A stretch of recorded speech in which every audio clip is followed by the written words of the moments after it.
Welcome, welcome. Come on in, have a seat, get comfy. How are you guys? If you are new here, welcome. Welcome to Leah DTV, where we kiki about reality TV. If you love TV and want to joke and laugh about all the drama you see, hit that subscribe button, baby, and get comfy. So, first things first, we will be reviewing Life After Lockup. I am getting over a cold, so I do sound a little bit different. I might have to take a break to catch my breath or drink water, but yeah, I'm gonna push through for you guys, okay? So just bear with me, all right? All right, so first, we're gonna start off with talking about Deontay and Nicole, or as we saw in this episode, just Deontay and his mama and his friend Big D. So Deontay says that he's trying to go to the wedding, baby. He's trying to crash, wedding crashers. And his friend Big Old D says, "You sound dumb as F, period." And he really, really, really, really did. Why would you crash their wedding? For what though? What are you gonna get? Big D was like, what are you gonna be, a bridesmaid or a groomsman? Which one? Because what are you going for? Okay, this is what he said in the beginning, Big D. So Deontay was like, he's hearing voices. So now he's schizophrenic, I guess. He's got different voices in his head telling him, go to the wedding. No, don't go to the wedding. No, Nicole wants you to go to the wedding. No, no, but you might embarrass yourself. But wait, I've been embarrassing myself all year, so why stop now? He got a million voices in his head. So yeah, he's just gotta listen to the one that's telling him go ahead and go. So his mom is like, she won't even give you no cake. Like, she won't even give you none of the good. And you're still talking about this girl. Like, for what though? Why? Mom, that's what we all want to know. Can you please gather your son so he can stop acting a fool over Nicole? Like you said, she won't even give him none of the cheese. Anyway, D said, oh, I'm sorry, not Big D. Deontay said, "Oh, she was crying for me. She cried in my face. Whole time she wasn't crying for you. She was crying because she needed the money. Like, she wasn't crying for you, Deontay." So his mom, Deontay's mom, and Big D is basically telling him, "Look, stop making us look stupid, okay?" They're giving him tough love. And, I felt like it was a real scene until Big D, his friend, says, "Well, go ahead and go, Go ahead and go. And you can mess up the wedding, and they'll just have a messed up wedding." Now, why would you tell that boy to go to that wedding?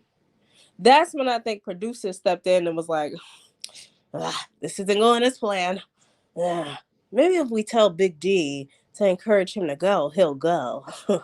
Yeah, that'll work. Yeah. Like, I hear the producers doing that. And I feel like they did. Moving on, let's see who we have here. Let's talk about Britney and Rey. So we haven't seen them for a little bit. It was good to see Britney and Rey, I guess, child, again. And, we see Rey. He's finally, y'all know what time it is. He's finally getting to meet that mama. Oh, goodness to gracious. Because she really supposed to be somebody. I wouldn't give a damn, child. So Rey pulling out jeans and shirts to put on, and Brittany's like, "No, don't put that on. That's too busy." I would have been like, first of all, I wouldn't even got dressed, pajama pants. I'm at home. What you talking about? She coming to my house. Anyway, Brittany mom and dad show up, and Brittany's mom is named Diane. I was like, wow. Why her and my mama gotta have the same name? I don't appreciate it. So Diane says she appreciates him really taking the time to get a job, start working, being patient, and really, taking into consideration what she wants for her daughter. So he's, I guess, meeting her standards of whatnot. And Ray explains how, his mom passed away. And after that, he pretty much went down the wrong road. And her mom, really, I thought she was 50 Cent because she asked him 21 questions about his criminal activity. She was like, well, what did your friend say to you to convince you to rob somebody? How'd y'all rob them? Y'all had guns? Did you have a ski mask? How did it happen? What time of the day was it? Was you scared? Who is your friend? Do you still talk to him? Like, lady, you need to get up out that woman. That's where Britney get it from. Because Britney annoying as hell, and so is her mama. Oh. So Ray told her about his mom, and she kind of eased up on him because his mom, that whole story about his mom is really sad. And it made her mom looks like a butter cake. That's what I'm going to call her because, she really been tough on him and she don't even know this man. And she's like, oh, my daughter could do so much better. Can she? Because Brittany is crazy too. So, let's take a step back, Mom, and really think about what you just said. So Ray lets them know that he has to pay some restitution, and her mom was like, "Well, will my daughter have to pay that? Will my Ugh, she act just. I can't. I don't listen. They're not my type of people. So she's very judgmental, and I just don't understand because her and her daughter must get their wigs from the same place. Sorry, y'all, because neither one of them is really sitting the way it needs to be sitting. Because neither one of their wigs, they must get their wigs from the same place. Because neither one of their wigs is really sitting the way it needs to be sitting. Okay, so hold on 1 minute, y'all. Hold on 1 minute.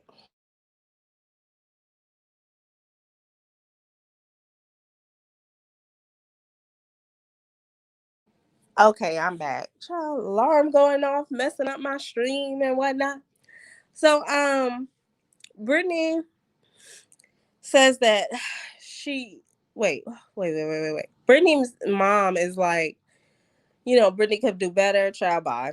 Brittany has issues, as we all know, as we've seen, major issues. She talks about, so later, Brittany talks about, how she wants to go on this trip for her birthday because her birthday coming up. And she wants to go to Miami. So Ray's like, well, you sure you want to go to Miami? Because, we ain't got a whole bunch of bread to spend. And, I got to get clearance from my parole officer that it's cool to go. And, we trying to save for a baby. That's how I knew he really didn't want to go. He making up excuses like the baby, child. Brittany's like, yeah, well, call your parole officer so we can go. I just want to be a normal couple. I just want to be normal. So why did you pick someone who's fresh out of jail, ma'am, if you want to be normal? And the parole officer could say no, and that'll put a big old damper on your plans. You realize that, right? Brittany aggravates me. So I guess Ray, he had to call his parole officer. He was hesitant, but he's like, he ain't trying to get locked up, period. If you smart, you know not to. She wants them to just go and have so much fun with her friends, but she's not considering what he would have to go through. So Ray, oh, and then, right? Brittany says, oh, I'm gonna need you to propose when I get down there because I'll be around my friends. How you even know he got a ring? Like, how you even know he ready? Like, did y'all talk about this? She's so controlling and annoying. I can't listen. Brittany, ain't no real man gonna. I mean, Ray is cool, but ain't no man that's like used to freedom gonna deal with Brittany. She is very much so annoying. Then we see Puppy and Amber. So, hey, Ricer. I hope you're here. I hope you're watching. Um, so then we see Puppy and Amber, and Puppy shows up at her mom's house. And her mom is outside cleaning, doing whatnot, and Puppy just said that her mom has been really sick lately. So she hasn't been at home. She's been over her boyfriend's house, but she doesn't really like to see her sick like that. So she's kind of creating a little bit of distance between her and her mom. Puppy tells her mom that Amber, she went out with Amber last night, and basically Amber was on that stuff, trying to get a little touchy feely and whatnot. Um, Puppy reminds her mom that she has a boo, so she ain't trying to go there with Amber. And hold on. And Puppy tells her mom that her neighbor, y'all know the snitching one, really just snitched to her PO and told her PO that she wasn't living there no more. So the mom's like, immediately turn yourself in. And Puppy's like, I'm not turning myself in. You're too sick right now. I don't need to be going to jail.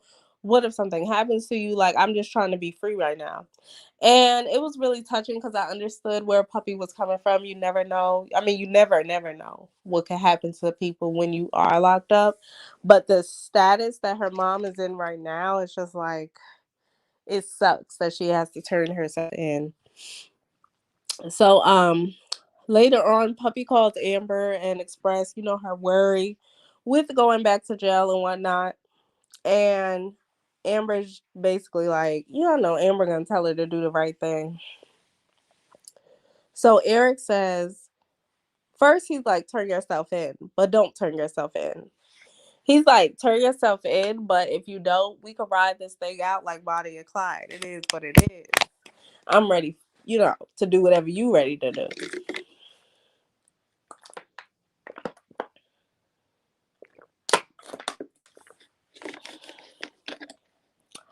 He took a page out of Christina and John handbook talking about that Bonnie and Clyde. So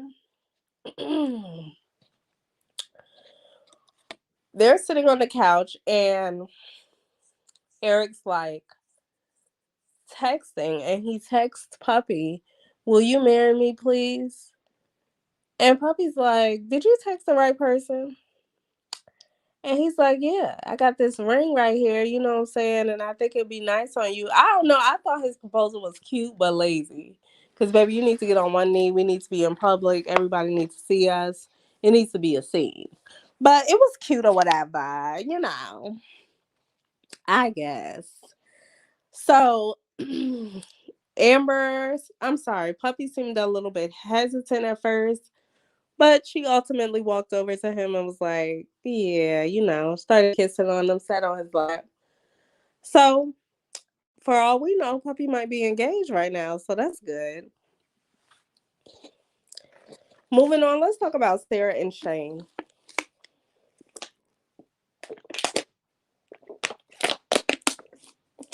So, Sarah says that she forgives Shane for lying because, oh, I'm sorry. Wait a minute. Let's talk about Sarah and Sean. I always get them mixed up. Because Shane definitely don't look like Sean, baby. So Sarah says she forgives Sean for lying because, love doesn't die. Baby, you don't know that. You don't love that man, and you definitely don't know that man. It's convenient for you to stay with him. Sarah says, oh, I'm just going to forgive him. He didn't mean it. And it's okay that he has 13 kids and we're just going to stick together. When she said that, I was like, oh, she's a dodo head. And I see why he is plotting on her. So she decides to bring her daughter into this weirdo's house. She don't even know Sean. Sean is a weirdo. Jesus Christ. So the producer asks Sean, do you want to have more kids in the confessional? And Sean's like, well, I'm not opposed to it, but, I already have 6. And, I wouldn't be mad, but, like, I'm not trying to have kids. And Sarah was looking at him like, oh, like, she thought, I don't know what she thought he was going to say. But she was very disappointed that he was like, I ain't trying to get her pregnant right now. And what did you expect? He has the Brady Bunch at home. It was 6 of them, girl, and you already got one. So she starts getting emotional, hyperventilating, sweating and whatnot. The producer's like, are you okay? She's like, yeah, just, just give me a minute. And she gets up and walk out. I'm like, oh, she's a real dodo head. Now I see she's crazy too. So, whole time, spoiler alert, she pregnant right now. So I guess she wanted him to say, hell yeah, let's get pregnant tonight. Well, they probably got pregnant that night. Sarah says at one point, Sean told her that he wants kids with her, but he told the producers he didn't. Hold on, y'all.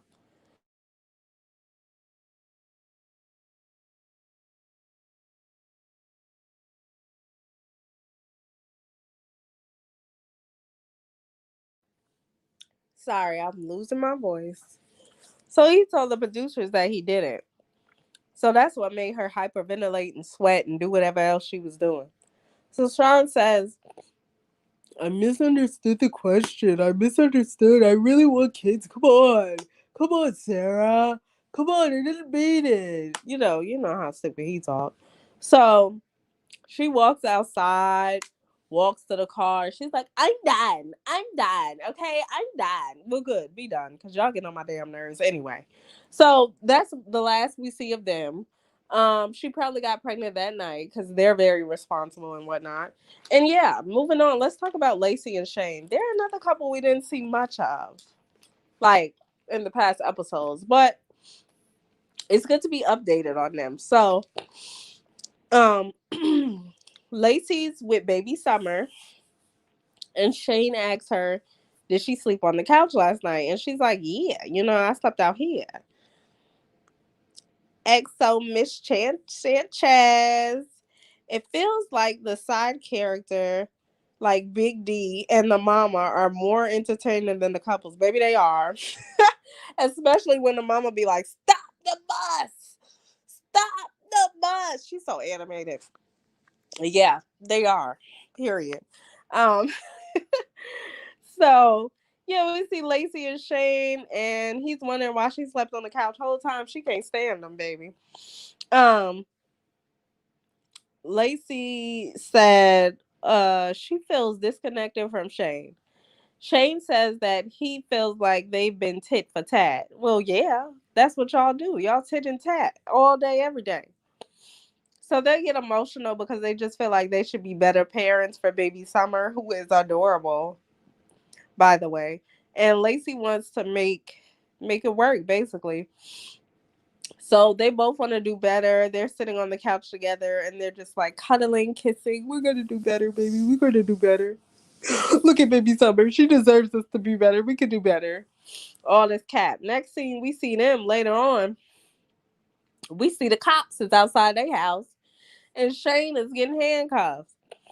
So we find out it's 2 days later, and the producer is asking Lacie what happened, and Lacey's like, I don't want to talk about Shane. I don't want to talk about him. But that's what we're here for. So you're gonna talk about him, period. Um, so she's like, they got in a big fight, and they got in a big fight because Shane asked her, has she been talking to John? Which she, according to their like John and Lacey's last meeting, he had a girl and really wasn't checking for her. So I don't know if she lied to Shane or told him, yes, I'm talking to him. I don't know what she said. But later, we see Lacie. She said she met up with Shane. I'm sorry, child, so many. She said she met up with John at a bar and they had sex all night. Um, Lacey's trash. Like, why would she do that? That's ridiculous. For what though? Child, anyway.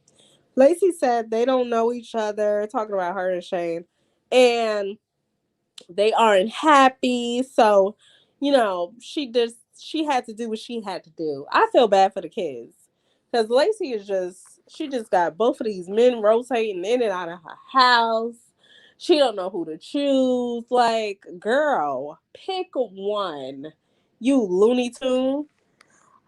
Okay, Miss Chances, you said if it was up to Britney, she would always have him dressed in that in the color navy, like always. Period, and probably some khaki pants. She he can't even express his style. She's so uptight. I couldn't live with Britney. I don't see how Ray doing it. And he really seems like a nice guy. I just feel for him, child. Hopefully he okay. SOS, child. Light a fire on some sticks if you need our help, right? Because, whoa, she is a headache and a half. Period. But yeah, that brings us to the end of the review, child. We done. I talked about all these crazy little couples. If you are not subscribed yet, please, pretty please hit that subscribe button and comment what you thought of tonight's episode. Also, don't forget to like the video before you head out, and I will see you guys tonight.